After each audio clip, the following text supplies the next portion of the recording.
kasus yang menghebohkan terjadi di abad ke-5 Hijriah, ke-5 atau ke-6 Hijriah, di masa Sayyidi Ahmad Ar-Rifai.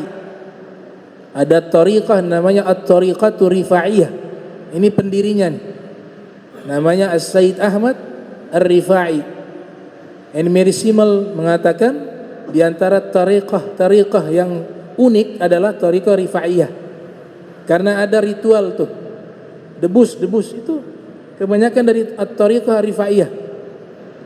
Tusuk dada tidak mempan, bahkan dikatakan makan beling, masuk dalam api. Itu majlis taklimnya Sayyidi Ahmad Ar-Rifai dihadiri oleh ulama-ulama dari orang-orang khos dan am, orang-orang khusus dan umum, dari aulia dan orang biasa. Saking hebatnya majlis itu, tidak pakai sound system, tapi yang hadir ribuan sampai di luar masjid. Kalau beliau berbicara, yang paling belakang dengar.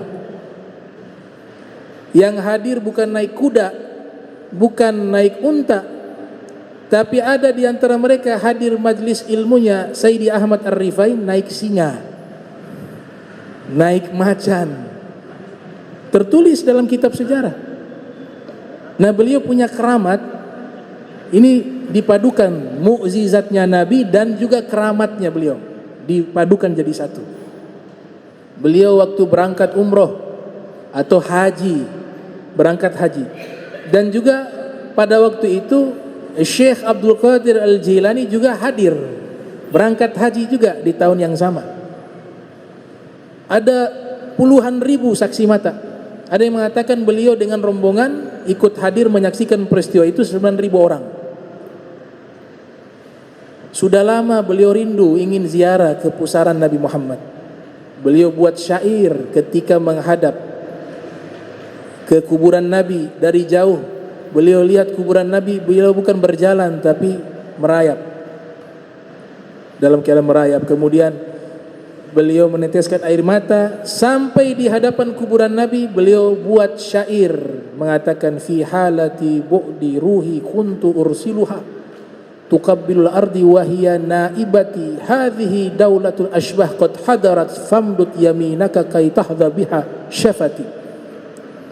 Ia mengatakan, wahai Nabi Muhammad, di depan kuburan Rasul, dulu waktu saya di Irak, saya rindu ingin datang ke sini, tapi karena terhalang oleh jarak yang jauh, saya utus ruh saya sebagai wakil untuk ziarah ke kuburanmu. Tapi sekarang ya Rasulullah, ya Habibi, saya sudah ada di alam yang nyata. Sekarang saya ada di hadapanmu ya Rasulullah. Tolong keluarkan tanganmu yang suci dan mulia itu agar bibir ini menciumnya. Nabi tangannya keluar dari kuburan. Disaksikan 9.000 orang. Bahkan ada ulama menulis saksi mata yang hadir, satu persatu dibahas. Nama kitabnya Al-Kanzul Mutalsam, membahas tentang saksi mata yang melihat tangan Nabi keluar dari kuburan, dicium oleh Sayyidi Ahmad Ar-Rifai. Setelah dicium, tangan itu kembali masuk ke dalam kuburan. Semua yang ingin mencium tidak dapat kesempatan tersebut, karena memang Nabi khususkan untuk beliau Sayyidi Ahmad Ar-Rifai.